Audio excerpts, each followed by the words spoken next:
ਅੱਜ जिस तरीके ਦੇ ਨਾਲ ਸਰਕਾਰਾਂ ਦੀ ਖੇਡ ਬਣੇ ਹੋਏ और दोनों पार्टियां जिस तरीके ਦੇ ਨਾਲ ਸਰਕਾਰਾਂ ਨੂੰ ਵਰਤਦੀ ਰਹੀਆਂ ਕੱਲ ਅਚਾਨਕ ਇੱਕ ਨਵੀਂ ਗੇਮ ਦੇਖਦੇ ਆ ਕਿ ਸਰਦਾਰ ਪਰਮਜੀਤ ਸਿੰਘ ਸਰਨਾ और ਸਰਦਾਰ ਮਨਜੀਤ ਸਿੰਘ ਜੀਕੇ पूरी टीम लैके ਉੱਥੇ ਪਹੁੰਚਦੇ ਆ ਡਾਇਰੈਕਟਰ ਸਾਹਿਬ ਦੇ ਦਬਾਅ ਪਾਉਂਦੇ ਆ और ਇਹ 6ਵੀਂ ਪਰਚੀ ਕੱਟਦੀ ਗਈ। ਅੱਜ ਅਸੀਂ ਖੁੱਲੇ ਦਿਲ ਨਾਲ ਉਹਨਾਂ ਨੂੰ ਵੀ ਸੱਦਾ ਦਿੰਦੇ ਆ ਕਿ ਜਿਸ ਪਾਰਟੀ ਨੂੰ ਸੰਗਤ ਨੇ ਮੈਂਡੇਟ ਦਿੱਤਾ ਤੁਸੀਂ ਉਹਦੇ ਨਾਲ ਜੁੜੋ कि एक पासे करफ्यू है, लॉकडाउन नहीं है, करफ्यू है और दूजे पासे तुसी ये कर रहे हो किस दबाव के आ रहे हो क्योंकि असी उस किंतु परंतु पैना नहीं। असी 22 तरीक लिए सारे ਜਿਹੜੇ ਇੱਥੇ ਬੈਠੇ ਆ 22 ਤਰੀਕ ਨੂੰ ਆਉਣ ਨੂੰ ਅਸੀਂ ਤਿਆਰ ਆ। ਬਾਕੀ ਕਰਫਿਊ ਦਾ ਅਰੇਂਜਮੈਂਟ ਸਾਰਾ ਡਾਇਰੈਕਟਰ ਸਾਹਿਬ ਨੇ ਦੇਖਣਾ, ਉਹਦਾ ਜਵਾਬ ਉਹੀ ਦੇ ਸਕਣ।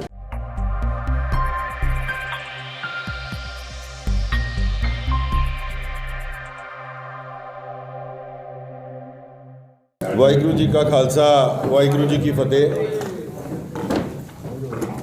ਅੱਜ ਦੀ ਅਹਿਮ ਮੀਟਿੰਗ ਜਿਹੜੇ ਪ੍ਰੈਸ ਨੂੰ ਇੱਥੇ ਬੁਲਾ ਕੇ ਕੀਤੀ ਜਾ ਰਹੀ ਹੈ क्योंकि बहुत वड्डी जदोजहद बहुत वड्डी लड़ाई दिल्ली सिख गुरुद्वारा प्रबंधक कमेटी की चोणां नूं लैके पिछले समय तो की गई। तकरीबन 1 साल होण जा रहा। फरवरी दे विच दिल्ली सिख गुरुद्वारा प्रबंधक कमेटी दी चोणां दा ऐलान होया। अप्रैल दे विच ये चोणां होणीआं सी और उस तो बाद लगातार चोण प्रक्रिया शुरू हो के अगस्त दे विच 22 अगस्त नूं ये चोणां खत्म होईआं। 25 अगस्त ਨੂੰ ਜਿਹਦਾ ਰਿਜ਼ਲਟ ਨਿਕਲਿਆ ਔਰ ਸਾਡੀ ਸਮੁੱਚੀ ਟੀਮ ਜਿਸ ਤਰੀਕੇ ਦੇ ਨਾਲ ਸੰਗਤ ਦਾ ਮੈਂਡੇਟ ਲੈ ਕੇ ਆਈ 27 ਸੀਟਾਂ ਦੇ ਉੱਤੇ ਅਸੀਂ ਸਾਰੇ ਜੇਤੂ ਹੋਏ। ਉਸ ਤੋਂ ਬਾਅਦ ਸਰਦਾਰ ਵਿਕਰਮ ਸਿੰਘ ਰੋਹਿਣੀ ਉਹਨਾਂ ਨੂੰ ਕਾਪਟ ਕੀਤਾ ਗਿਆ। ਸਰਦਾਰ ਸੁਖਬੀਰ ਸਿੰਘ ਜੀ ਕਾਲਰਾ ਸਾਹਿਬ ਜਿਨ੍ਹਾਂ ਦਾ ਸਾਡੇ ਨਾਲ ਵਾਅਦਾ ਸੀ ਉਹ ਸਾਡੇ ਦੇ ਵਿੱਚ ਇਜ਼ਾਫੇ ਹੋਏ और उस तो बाद सरदार हरिंदर सिंह जी धामी साहब जिन्हों श्रोमणी कमेटी तो नामजद किया गया।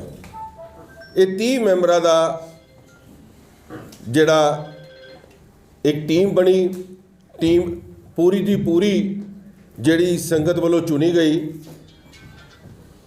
5 महीने लगातार जदोजहद करते रहे क्योंकि जिस तरीके दे नाल कोऑप्शन वास्ते लॉटरियां कढ़िया गई। डायरैक्टर साहब वालों अपनिया मनमर्जियां कीतियां गई जिहदियां कोटा दे विच लड़ाई भी चल रही है। 2 पर्चियां निकलियां सरदार मलकीत सिंह जी सरदार कश्मीर सिंह जी की, उहदी भी असी बहुत वड्डी लड़ाई लड़ रहे हैं।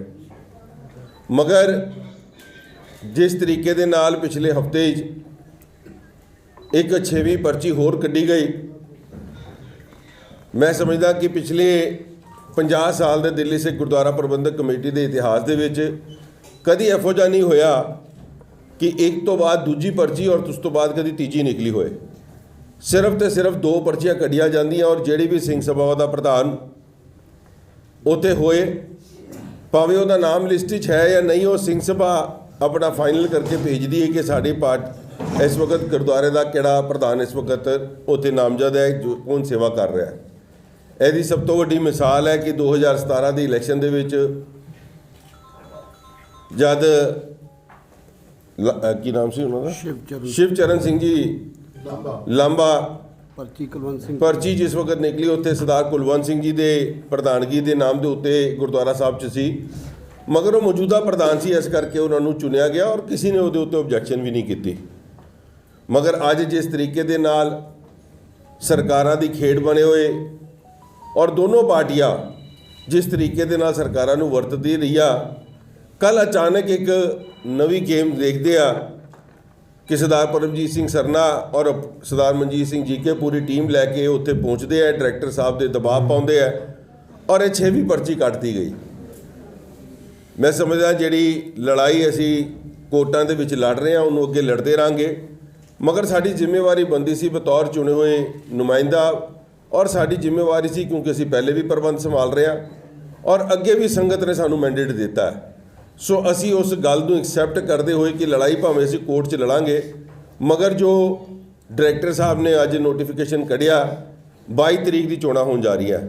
मैं महाराज का जिथे शुकराना करदा कि संगत ने जिहड़ी इन्ने टाइम तो उड़ीक कर रही सी, उहदा समा भी आ गया ਔਰ ਧੰਨਵਾਦ ਵੀ ਕਰਾਂਗਾ ਸਮੁੱਚੀ ਟੀਮ ਦਾ।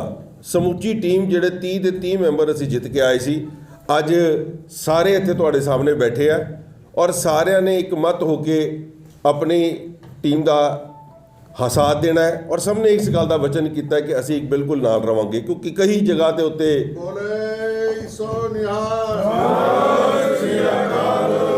ਕਈ ਲੋਕਾਂ ਨੂੰ ਗੁੰਮਰਾਹ ਕੀਤਾ ਜਾ ਰਿਹਾ, ਕਈ ਲੋਕਾਂ ਦੇ ਉੱਤੇ ਕਿੰਤੂ ਪਰੰਤੂ ਕੀਤੀਆਂ ਜਾ ਰਹੀਆਂ।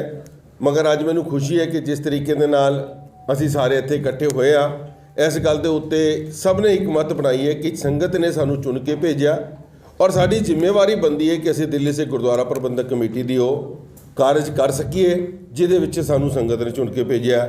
ਸੋ ਅੱਜ ਇਸ ਗੱਲ ਦੇ ਉੱਤੇ ਕਿਉਂਕਿ 22 ਤਰੀਕ ਨੂੰ ਚੋਣਾਂ ਹੈ, ਅਸੀਂ ਪ੍ਰਬੰਧ ਦੇ ਵਿੱਚ ਬੈਠੇ ਹਾਂ, ਉਹਦੀ ਮੁਕੰਮਲ ਤਿਆਰੀ ਕਰਨ ਵਾਸਤੇ ਅਸੀਂ ਸਾਰੇ ਸਟਾਫ ਨੂੰ ਵੀ ਅੱਜ ਬੁਲਾਇਆ ਔਰ ਤੁਹਾਨੂੰ ਮੀਡੀਆ ਦੇ ਰਾਹੀਂ ਵੀ ਇਹੀ ਗੱਲ ਕਰਾਂਗੇ, ਕਿਉਂਕਿ ਬਹੁਤ ਵੱਡੀ ਸੋਚ ਲੈ ਕੇ ਇਹ ਸਮੁੱਚਾ ਗਰੁੱਪ ਤੁਹਾਡੇ ਨਾਲ ਸਾਹਮਣੇ ਖੜਾ ਹੈ। ਸਮੁੱਚੀ ਪਾਰਟੀ ਬਿਲਕੁਲ ਤੁਹਾਡੇ ਨਾਲ ਖੜੀ ਹੈ ਔਰ ਸੰਗਤ ਨੂੰ ਖੁੱਲ੍ਹੇ ਸੱਦੇ ਦੇ ਨਾਲ, ਖਾਸ ਤੌਰ 'ਤੇ ਮੈਂ ਉਹਨਾਂ ਵੀਰਾਂ ਨੂੰ ਜਿਹੜੇ ਵੱਖ-ਵੱਖ ਪਾਰਟੀਆਂ ਤੋਂ ਜਿੱਤੇ ਨੇ, ਭਾਵੇਂ ਉਹ ਕਿਸੇ ਵੀ ਦਲ ਨਾਲ ਸ਼ਮੂਲੀਅਤ ਰੱਖਦੇ ਹੋਣ, ਕਿਧਰੇ ਵੀ ਕਰਦੇ ਹੋਣ, ਮਗਰ ਅੱਜ ਅਸੀਂ ਖੁੱਲ੍ਹੇ ਦਿਲ ਨਾਲ ਉਹਨਾਂ ਨੂੰ ਵੀ ਸੱਦਾ ਦਿੰਦੇ ਹਾਂ ਕਿ ਜਿਸ ਪਾਰਟੀ ਨੂੰ ਸੰਗਤ ਨੇ ਮੈਂਡੇਟ ਦਿੱਤਾ ਤੁਸੀਂ ਉਹਦੇ ਨਾਲ ਜੁੜੋ ਔਰ ਆਉਣ ਵਾਲੇ ਸਮੇਂ ਦੇ ਵਿੱਚ ਸਾਡੀਆਂ ਬਾਹਾਂ ਤੁਹਾਡੇ ਲਈ ਖੁੱਲ੍ਹੀਆਂ ਔਰ ਆਉਣ ਵਾਲੇ ਸਮੇਂ ਦੇ ਵਿੱਚ ਜਿਹੜੀ 4 ਸਾਲ ਦੀ ਸੇਵਾ ਮਿਲੀ ਅਸੀਂ ਸਾਰੇ ਮਿਲ ਕੇ ਗੁਰੂ ਘਰ ਦੀਆਂ ਸੇਵਾਵਾਂ ਕਰ ਸਕੀਏ, ਗੁਰੂ ਘਰ ਦੇ ਪ੍ਰਬੰਧ ਨੂੰ ਸੁਚੱਜੇ ਢੰਗ ਨਾਲ ਚਲਾ ਸਕੀਏ।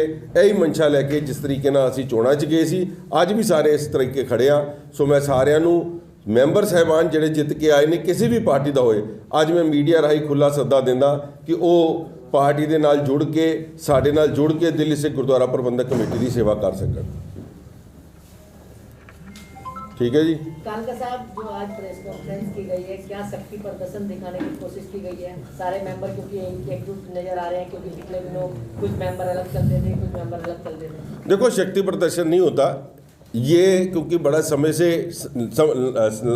समा बड़ा लंबा निकल गया था, 5 महीने हो गए, कोई अपने काम में मसरूफ़, कोई कुछ, मगर जिस वक्त इलेक्शन का बिगल बजता है तो ये बिल्कुल दिखाने के लिए कि हम सारे लोग इकट्ठे हैं।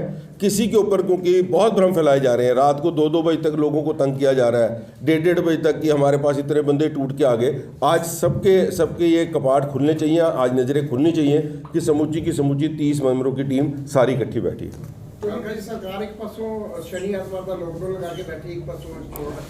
देखो, इस बारे तो डायरैक्टर साहब ही दस सकते हैं, क्योंकि सानू आप बड़ी हैरानी है कि एक पासे कर्फ्यू है, लॉकडाउन नहीं है, कर्फ्यू है, और दूजे पासे तुसीं ये कर रहे हो, किस दबाव के विच आ रहे हो, क्योंकि असीं उस किंतु परंतु पैना नहीं। 1 साल हो गया सानू ये लड़ाई लड़ते हुए, कदी साडे सिंबल के उत्ते लड़ाई की गई, असीं लड़ाई लड़ी है जिहड़ी चोणां दे विच हेराफेरियां होईयां, बहुत कुछ किया, मगर असीं उस गंद दे विच नहीं जाना चाहते। जिस तरीके का हुण मंजूर है, असीं 22 तरीक लई सारे ਜਿਹੜੇ ਇੱਥੇ ਬੈਠੇ ਆ, 22 ਤਰੀਕ ਨੂੰ ਆਉਣ ਨੂੰ ਅਸੀਂ ਤਿਆਰ ਆ। ਬਾਕੀ ਕਰਫਿਊ ਦਾ ਅਰੇਂਜਮੈਂਟ ਸਾਰਾ ਡਾਇਰੈਕਟਰ ਸਾਹਿਬ ਨੇ ਦੇਖਣਾ, ਉਹਦਾ ਜਵਾਬ ਉਹੀ ਦੇ ਸਕਣ। ਠੀਕ ਹੈ ਜੀ। ਇੱਕ ਵਾਰੀ ਸਾਰੇ ਕੈਮਰੇ ਨਾਲ ਦਿਖਾ ਦਿਓ ਨਾ ਮੈਂਬਰ ਸਾਹਿਬ। ਹਾਂ, ਇੱਕ ਵਾਰ ਘੁਮਾ ਦਿਓ ਜੀ, ਸਾਰੇ ਸਭ ਨੂੰ ਦੇਖ ਲਈਏ। ਗੱਲ ਤਾਂ ਬੋਲਣਾ ਕੁਛ ਮੈਂ ਇੱਕ ਕਰਕੇ ਸਾਰਿਆਂ ਦਾ ਨਾਮ ਲਾਂਗਾ।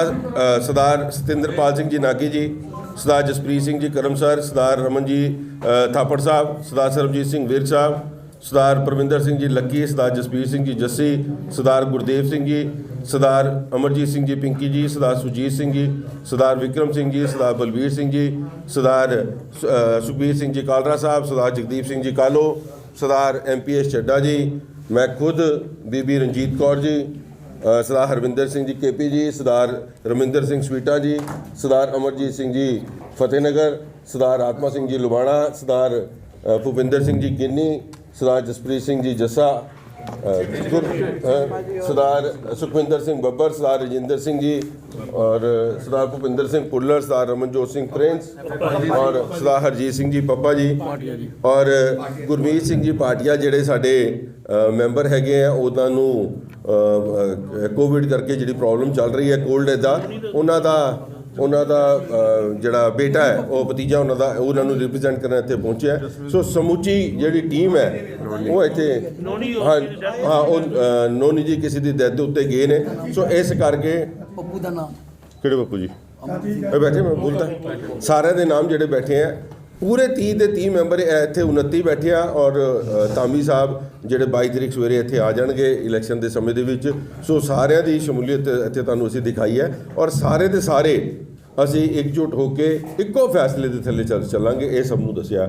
ਬਹੁਤ ਬਹੁਤ ਧੰਨਵਾਦ। ਮੈਂ ਸਾਰਿਆਂ ਨੂੰ ਬੇਨਤੀ ਕਰਾਂਗਾ ਚਾਹ ਪਾਣੀ ਦਾ ਲੰਗਰ ਛਕ ਕੇ ਜਾਣ ਦੀ ਕਿਰਪਾਲਤਾ ਕਰਨੀ। ਵਾਹਿਗੁਰੂ ਜੀ ਕਾ ਖਾਲਸਾ, ਵਾਹਿਗੁਰੂ ਜੀ ਕੀ ਫਤਿਹ।